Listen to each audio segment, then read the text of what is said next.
और सोशल ये राजनीतिक गठबंधन करते हैं, अपन सामाजिक गठबंधन करते हैं। इसकी काट है, उसके पास राजनीति है तो तुम्हारे पास रणनीति होनी चाहिए। सामाजिक गठबंधन इसकी काट है। जैस ये एक ऑर्गेनाइजेशन नहीं है, इस समाज का ये एक एटम बम है। ये ऑर्गेनाइजेशन नहीं है, मैं इसको ऑर्गेनाइजेशन नहीं मानता हूं। ये ताकत है जो किसी नेता के माध्यम से नहीं बनी है। वो यहां पर बैठा हुआ आदमी हर एक अपने आप में एक नेता है। मैं कभी एक क्लेम नहीं करूंगा कि ये बच्चे को मैंने तैयार किया है, मैंने बोला, नहीं, उसकी खुद की सोच है। आज उन लोगों ने किसी का सहारा नहीं है, फिर भी लोगों ने काम किए। अभी 2 प्रोग्राम्स हो रहे हैं जैस के, एक इंदौर में, एक यहां पर। हमारी कोशिश रहेगी ये एक प्रोग्राम कैसे हो, और ये करके बताएंगे, कोई कहीं नहीं जाएगा। बड़ी चीज है। मैं सिर्फ 2 बातों में तुम्हारा ध्यान आकर्षित करना चाहता हूं। ऑर्गेनाइजेशन किसको बोलेंगे? संगठन का मतलब क्या है? भीड़ नहीं हो सकती, सोच वो भी नहीं हो सकती। संगठन बोला किसको जाए, किसके बदौलत ये समाज जिंदा रहेगा, किसके बदौलत आप लोग एक बड़ी लड़ाई को लड़ सकते हो। आपके पीछे तो कोई नहीं है, कोई बेस नहीं है आपके पास। पूरे देश में, विश्व में इन्होंने इतिहास की किताबें बदल दी, लेकिन भारत पहला देश है जो इस देश के एंथ्रोपोलॉजी को बदलने की कोशिश कर रहा है।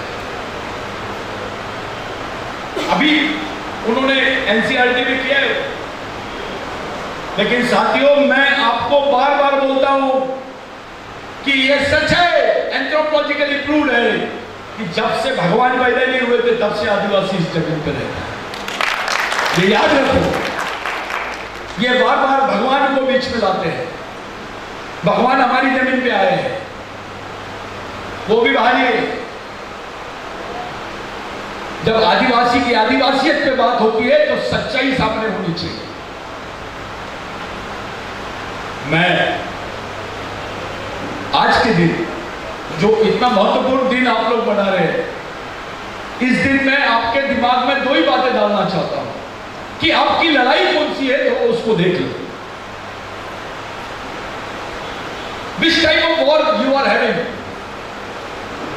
किस टाइप की लड़ाई है आपके सामने, कौन है आपका दुश्मन, ये तय कर लो पहले, और उसके बाद आगे बढ़ो। दुश्मन का दुश्मन हमारा दोस्त हो सकता है। यहां तो नई प्रैक्टिस दिख रही है मेरे को, दुश्मन के कारखाने से बंदूक खरीदकर दुश्मन के खिलाफ लड़ने की बात कर रहे हैं। अबे बेवकूफ हो गया क्या? वो तेरे को बंदूक देगा लेकिन गोली अपने पास में रखेगा, क्या कर लेगा? गोली अपने पास रख लेगा, बंदूक तेरे को दे देगा। उससे अच्छा तो अपना डंडा है।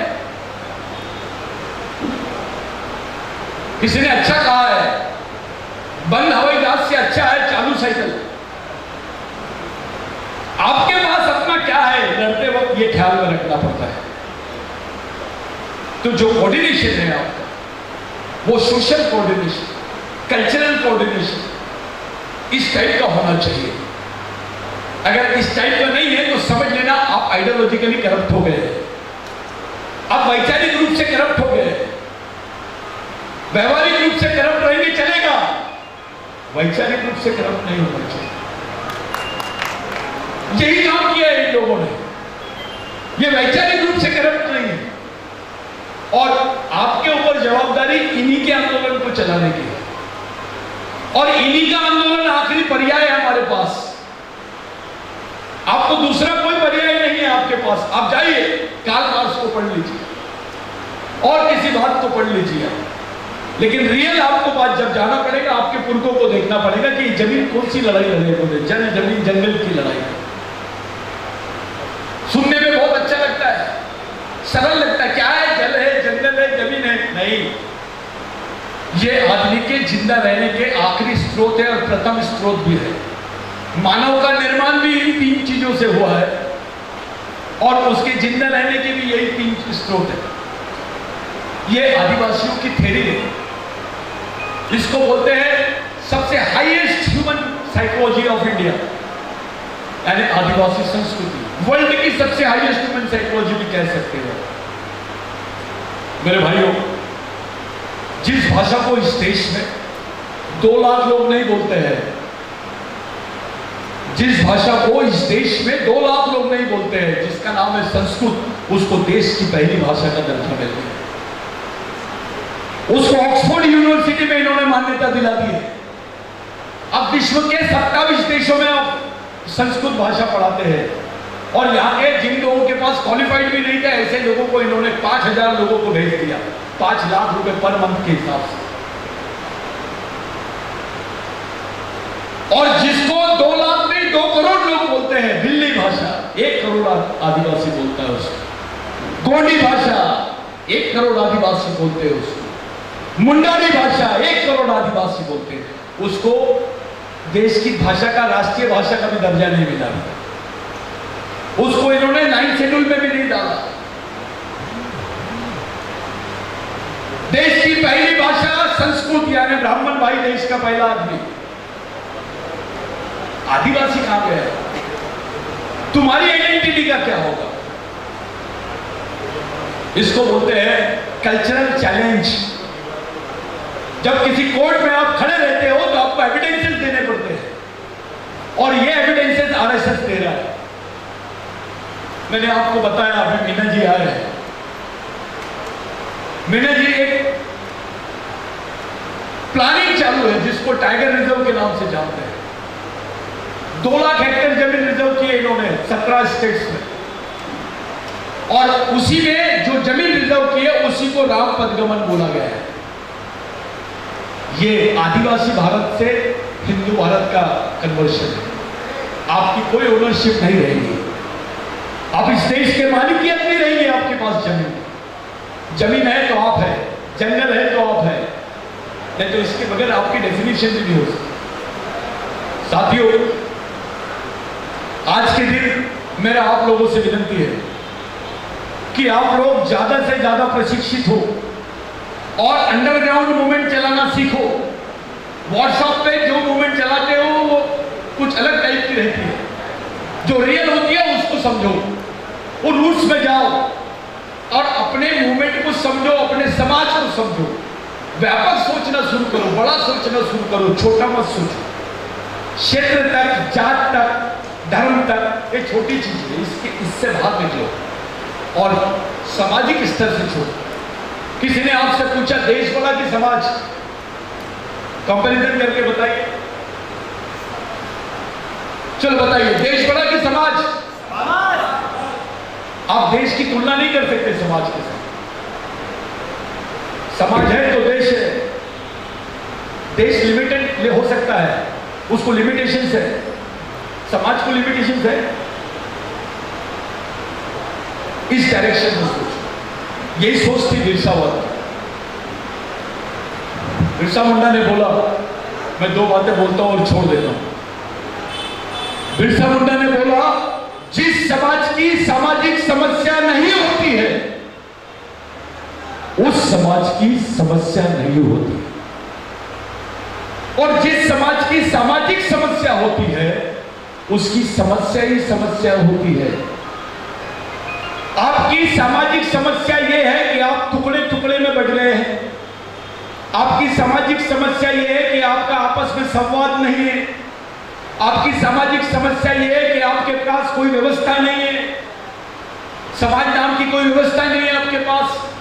यह आपकी सामाजिक समस्या है। आपके नेता पार्टी के नाम से बढ़ गए हैं, समाज समझ रहा नहीं है उसको, पार्टी पहले समझती है। ये मैं इसको उसके दुर्गुण नहीं बोलता हूं, इसको बीमारी मानता हूं, ये डिसीज है। तो आपकी सामाजिक समस्या का निराकरण होगा तो समस्याओं का निराकरण होगा। आप बेवजह समस्याओं के पीछे मत जाओ, पहले अपनी सामाजिक समस्या की तरफ आइए। एक मिशन जिसको बोलते हैं साथियों, मिशन बहुत बड़ी चीज होती है। ये पंखा चल रहा है, इसके पीछे मशीन लगी है, मोटर है, ये आपको ऑक्सीजन दे रहा है। ये निर्जीव वस्तु में भी जान आ गई है, वो आपको ऑक्सीजन दे रहा है, उसके लिए आप पंखे का इस्तेमाल कर रहे हैं। लेकिन समाज के लिए मिशन का इस्तेमाल करना पड़ता है, वही सामाजिक मिशन समाज को जिंदा रखता है।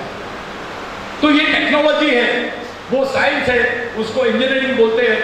ये टेक्नोलॉजिकल इंजीनियरिंग हो गई है, आपकी जो है ये सोशल इंजीनियरिंग है। तो ये सोशल टेक्नोलॉजी से अपने समाज को जिंदा रखने के लिए एक व्यवस्था निर्माण करना, यही अंतिम पर्याय है अपने पास। और कोई प्रदेश नहीं, कोई भी प्रदेश का आदिवासी रहे, कोई भी जनजाति का आदिवासी रहे, वो आपका भाई है, आपके डीएनए का आदमी है, आपके वंश का आदमी है। और हमने ये प्रूव किया है कि आदिवासी देश के मूल मालक है। क्या प्रूव किया है?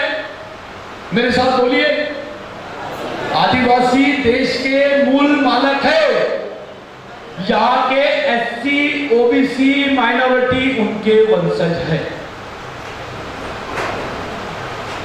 आई बात समझ में? आदिवासी देश के मूल मालक है और यहां के एससी, एसटी, ओबीसी, माइनॉरिटी उनके वंशज है। ये थ्योरी इनके लिए, आरएसएस के लिए, इनके सामने आपको लड़ने के लिए इसी थ्योरी का इस्तेमाल करना पड़ेगा। आखिरी बात बोलते हुए जा रहा हूं। बहुत लोग बाजा बजाते हैं कि हमने ऐसा कर लिया, हमने वैसा कर लिया। साथियों, इस देश में, इतिहास में, इस देश के कॉन्स्टिट्यूशनल इतिहास में, लीगल हिस्ट्री में, इस देश के आफ्टर इंडिपेंडेंट, जब से कॉन्स्टिट्यूशन फॉर्म हुआ है, सुप्रीम कोर्ट बना है, उसके बाद से लेकर अब तक एक भी जजमेंट ऐसा पास नहीं हुआ था जो नंदाबाई भील के वजह से पास हुआ है। और उसमें बिरसा ब्रिगेड की बहुत बड़ी भूमिका थी। जो लोग जानते हैं वो मुझे पूछते हैं, तू जिंदा है क्या? उसी जजमेंट ने 2010-2011 के जजमेंट ने ये बात पहली बार पूरे देश के सामने लाई कि आदिवासी देश का मूल मालक है। ये सुप्रीम कोर्ट को बोलना पड़ा। लेकिन कब होता है? जब एक आदिवासी महिला को नंगा घुमाया जाता है, उसको नंगा बांध के रखा जाता है, उसके बाल काट दिए जाते हैं, उसको क्रिमिनल ट्राइब्यूनल के अंदर किया जाता है। वो केस में ये जजमेंट हमको मिला, ये वर्डिक्ट आया। और ये हमारी सबसे बड़ी प्रॉब्लम ये है कि हम किसी भी चीज की सीरियसनेस को नहीं जानते, हम किसी को गंभीरता से नहीं लेते। ये जैज का जो फॉर्मेशन है, ये बहुत गंभीरता, ये बहुत बड़ा रोल है आपका। शायद जैज वाले भी नहीं जान रहे हैं कि समाज के गरीब लोग उनकी तरफ कौन सी उम्मीद से देख रहे हैं। मेरे को एक शेर याद आया। शेर ऐसा है कि अपने चेहरे से जो जाहिर है वो छुपाए कैसे, और हम तेरी मर्जी के मुताबिक नजर आए कैसे। घर सजाने का तस्वुर, यानी सपना, घर सजाने का तस्वुर तो बहुत बात का है, पहले ये तय हो इस घर को बचाए कैसे। आप लोग को मैं बहुत बहुत धन्यवाद देना चाहता हूं, जितने डेलीगेट्स आए, जो लोगों ने बोला। मैं मीना को बहुत अच्छा ये किया, मैं पहली बार देखा उनको, इतना अच्छा उन्होंने एनालिसिस किया इसका। लेकिन बहुत सारी चीजें हैं जिसका सीरियस एनालिसिस होना चाहिए और उसको समझना भी चाहिए सीरियसली। इस मीटिंग को, इसकी गंभीरता को बांध के रखना अपना कर्तव्य है। भागो मत, भागना आदिवासी संस्कृति में नहीं है।